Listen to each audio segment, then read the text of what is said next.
Hello everyone, welcome to this session. This is really an exciting presentation by Dr. Sadok Dkhil, CTO of Dracula Technologies from France. And it is exciting because they are working on inkjet printing of OPVs, enabling a flexible and free design and also focusing on indoor applications. So as always, the stage will be yours, Sadek. You will have about 18 to 20 minutes to present. 2 minutes before the end of your time, I will give you a notice so you know. And, just a reminder to the audience, don't be shy, ask your questions. We will ask all your questions live and we will get all of them answered. So don't be shy, just type them in. And yeah, over to you, Sadok. Thank you very much for this introduction. Hello, everyone. My name is Sadok. I'm the CTO of Dracula Technologies.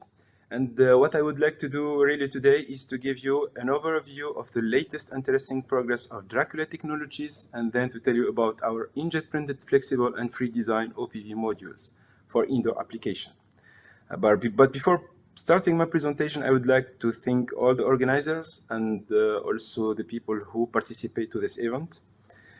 So, my presentation is going to be divided into 4 parts. In the first part, I'm going to provide a very brief introduction to the recent progress in OPV for indoor application. And then I will try to tell you about our motivation to work on IoT world and the IoT market. And after that, I will try to tell you about the compatibility of the OPV with this word and why we should use it in indoor application.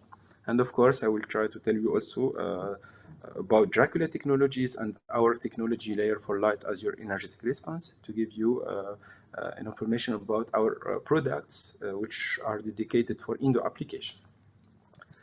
So, Dracula Technologies was founded in 2011 by Brice Cruchon, who is our CEO, and our headquarters is based in Valence, in France, where our growing team develops innovative inkjet printed OPV modules only for indoor application. We are not targeting other markets, we are only with indoor applications. And our main objective today is really to successfully scale up our layer technology while strengthening our IP strategy and maintaining our long-term technological lead through constant innovation, of course, through our R&D development in materials and device structure. So, it's important to know that nowadays, organic photovoltaic represent really the most attractive solution for indoor energy harvesting and the most relevant approach for future low-cost organic photovoltaic indoor devices. And this is due to the many reasons. Indeed, a power conversion efficiency exceeding 30% have been already achieved by several groups with high field factor and high voltage.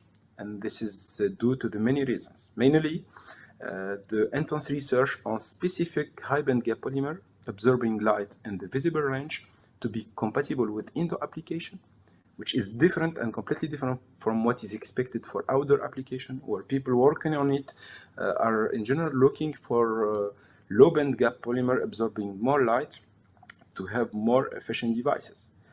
There is another also reason, which is the use of non-fullerene acceptor derivative, this to replace the fullerene derivatives, which allow really to adjust the energy level of this NFA molecule and then to tune the absorption of the device to match better with indoor lighting spectrum, which is something very crucial and important to obtain high performances under indoor conditions. Knowing that the OPV typical structure of organic photovoltaic device is composed by the photo, which is called the photoactive layer, the main layer which absorbs light and then convert it to charges. But we have also which are called interfacial layer or buffer layers, mainly the electron transporting layer and the hole transporting layer.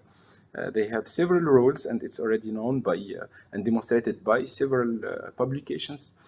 And today, the optimum choice of these interfacial materials really can help to suppress leakage current, for example, and help to reduce the trap-assisted recombination of the device, and something which become really critical when it comes to expose our OPV devices to low